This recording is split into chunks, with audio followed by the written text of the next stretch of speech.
ಗುಂಡಿ ಮುಚ್ಚಲು ಸರ್ಕಾರ ಏಕಾತ ದಂಧೆ ಮಾಡ್ತಾ ಇದೆ ಅಂತ ಸರ್ಕಾರದ ವಿರುದ್ಧ ನಿಖಿಲ್ ಕುಮಾರಸ್ವಾಮಿ ವಾಗ್ದಾಳಿ ನಡೆಸಿದ್ದಾರೆ. ಏಕಾತ ನೆಪದಲ್ಲಿ ಜನರಿಂದ 15,000 ಕೋಟಿ ಸುಲಿಗೆ ಮಾಡ್ತಾ ಇದೆ. ರಾಜ್ಯದಲ್ಲಿ ಅಭಿವೃದ್ಧಿ ಸಂಪೂರ್ಣವಾಗಿ ಶೂನ್ಯವಾಗಿದೆ. ಕುಮಾರಣ್ಣ ಅವರಂತಹ ನಾಯಕ ರಾಜ್ಯಕ್ಕೆ ಬೇಕಾಗಿದೆ. ಜೆಡಿಎಸ್ ಬಿಜೆಪಿ ಮೈತ್ರಿ ಗಟ್ಟಿಯಾಗಿ ಮುಂದುವರಿಯುತ್ತೆ ಅಂತ ಸರ್ಕಾರದ ವಿರುದ್ಧ ನಿಖಿಲ್ ಕುಮಾರಸ್ವಾಮಿ ವಾಗ್ದಾಳಿ ನಡೆಸಿದ್ದಾರೆ.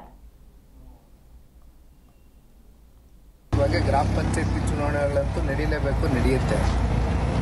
ನಿಮಗೆ ಗೊತ್ತಿದ್ದಂಗೆ ಗ್ರಾಮ ಪಂಚಾಯತಿ ಚುನಾವಣೆಗಳು ಯಾವುದೇ ಪಕ್ಷದ ಚಿಹ್ನೆ ಅಡಿ ನಡೀತಕ್ಕಂಥ ಚುನಾವಣೆಗಳೆಲ್ಲ ಆದರೂ ಕೂಡ ಬೆಂಬಲಿತ ಅಭ್ಯರ್ಥಿಗಳು ಆಯಾ ಪಕ್ಷದಲ್ಲಿ ನಿಂತ್ಕೊಂಡಿರ್ತಾರೆ.